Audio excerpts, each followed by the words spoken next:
Hello friends, welcome back to the Poplar Report. I've just done about an hour's worth of hiking through the back country and such to get to this location. Where am I? I am in the south of Belgium in the Ardennes forest. This is an important location for a number of reasons. It's very famous. Just a couple hundred yards that way, if you've ever watched Band of Brothers, that's where Easy Company actually dug in and fought. There is a little town of Foy, a little village of Foy over there that appears in the book as well as in the TV show as well. So this is a very important place. We're on the outskirts of Bastogne, where the Battle of the Bulge was fought. And so this area is loaded with history. But I'm not going to be talking about the Battle of the Bulge in this video. I want to talk to you about a different battle. A battle that has been forgotten by history. And it involves this forest here, the Ardennes. We are near the border of Luxembourg and Belgium. In 1940, at the beginning of the war, Belgium, Netherlands, and Luxembourg made deals with Hitler. They made deals with Hitler to not invade their country, and they believed that because of these pacts, because of these non-aggression treaties, these neutrality agreements, that they would be safe, and nothing could be further from the truth. In 1914, I believe it's 1914, in World War I, Germany went right through the Ardennes, right through these woods with their troops, what tanks they had back then, and they fought their way into the back door of France. Belgium thought, surely Germany won't do that again. And yet, in 1940, the beginning of May 10th, German troops rolled into Luxembourg, Belgium, and the Netherlands to go and do the exact same thing. Go through these countries and come in the back door of France. These neutral countries found themselves very, very quickly at war, and they were woefully underprepared. They also had assurances from the French and the UK, who were very concerned that the Germans would do this very thing. So they had plans of what they would do. That France and the UK would immediately send divisions through Belgium in order to get to protect the border. All the Belgian troops had to do was hold on long enough for the French and British troops to get there. 18 days later, Belgium surrendered. 650,000 men. That was about 20% of the males in their country were in the army. Yet they were not technologically anywhere near where the Germans were. They did not have a real air force. When it came down to battle tanks, they ended up having actually 16 main battle tanks against the thousands that came across the border from the Germans.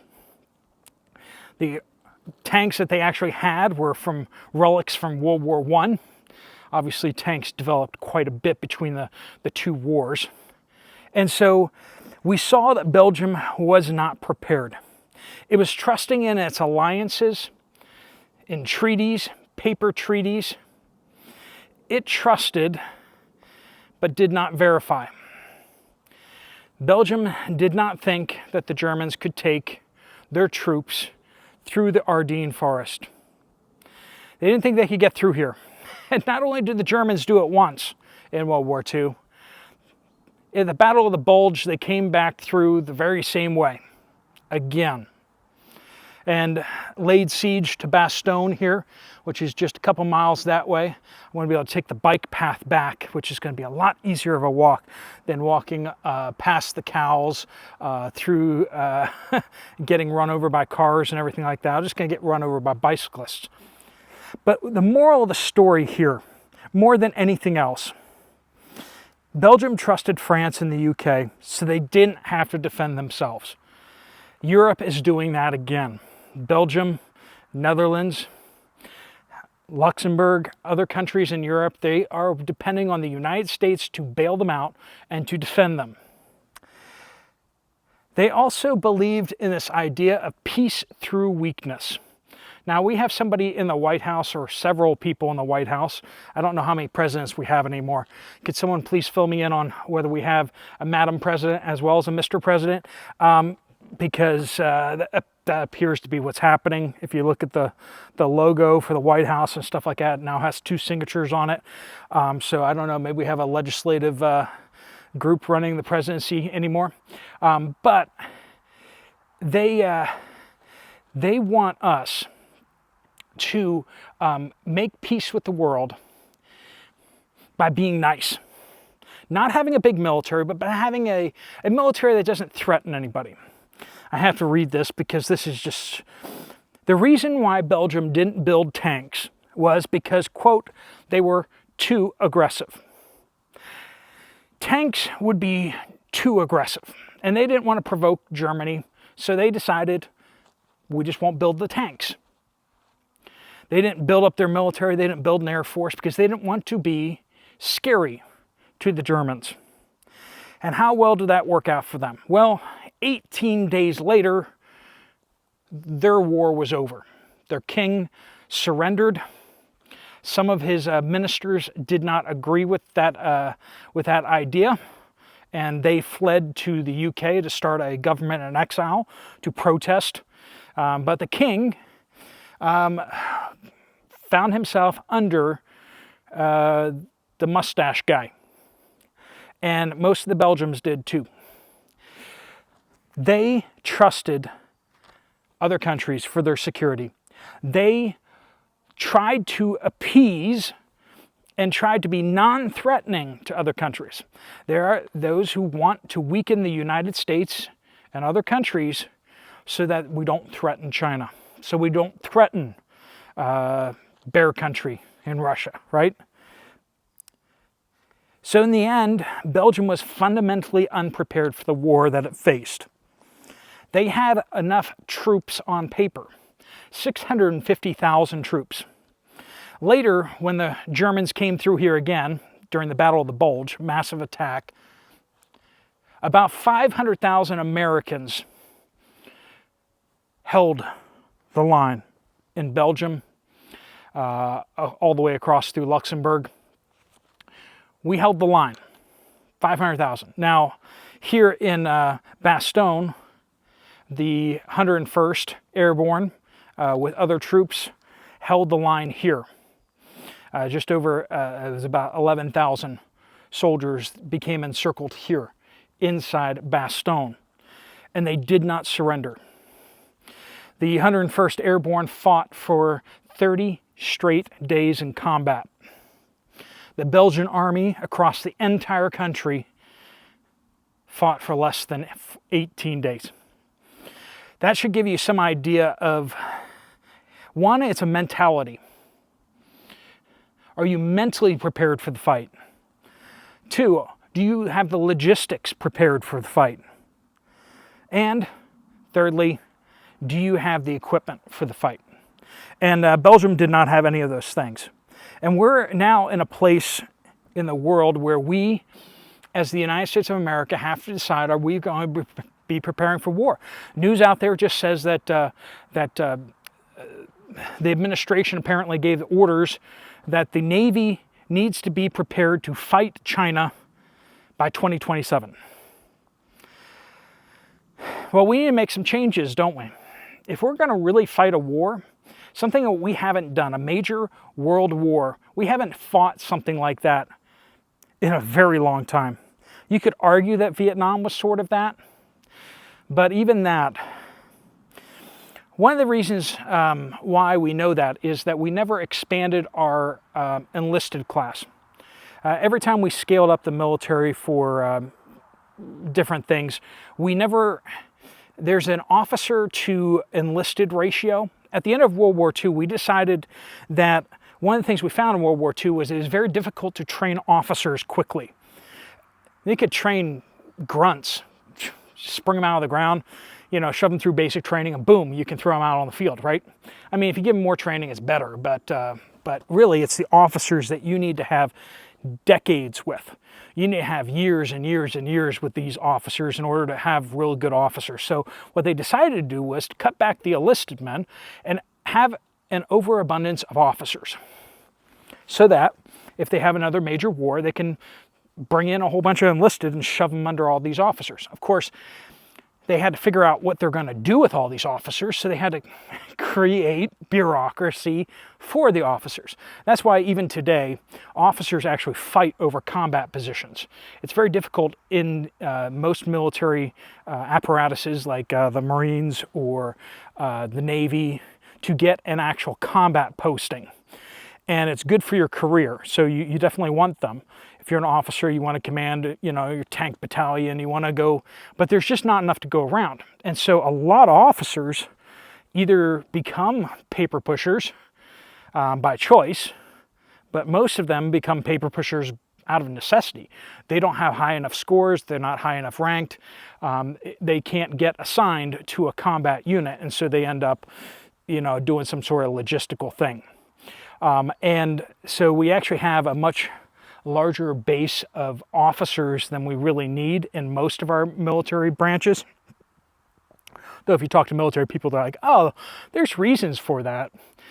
Yeah, but if you go into the history of it, you realize that the reason for it was so that we could rapidly expand to basically give all officers combat roles again. But things have changed. The United States is not prepared to fight China.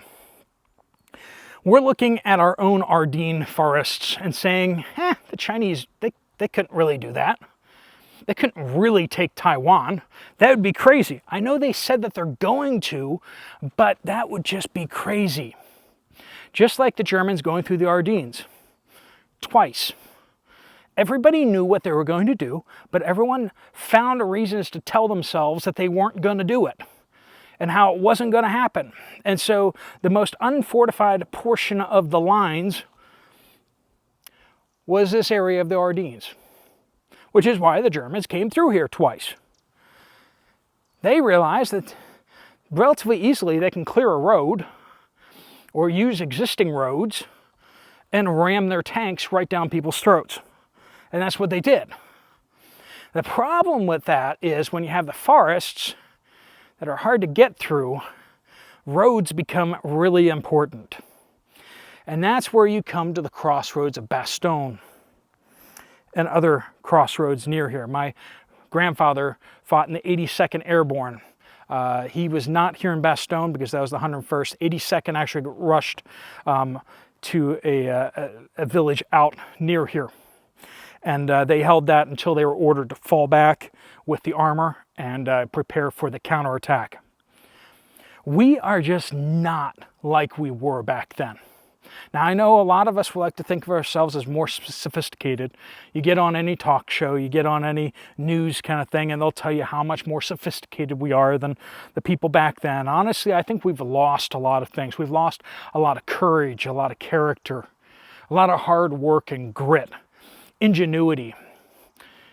Just there's so many different things that Americans did that they ran into a problem and they just spitballed their way out of it. There were all these ugly tanks. They made swimming tanks. They made tanks that were made to go through hedgerows. They're like bulldozer tanks. They just took existing tanks and just modified them, just started welding stuff onto them because they needed different functions. How long does it take to get through acquisitions for the United States to do stuff? You see bear country, Russia over there, welding.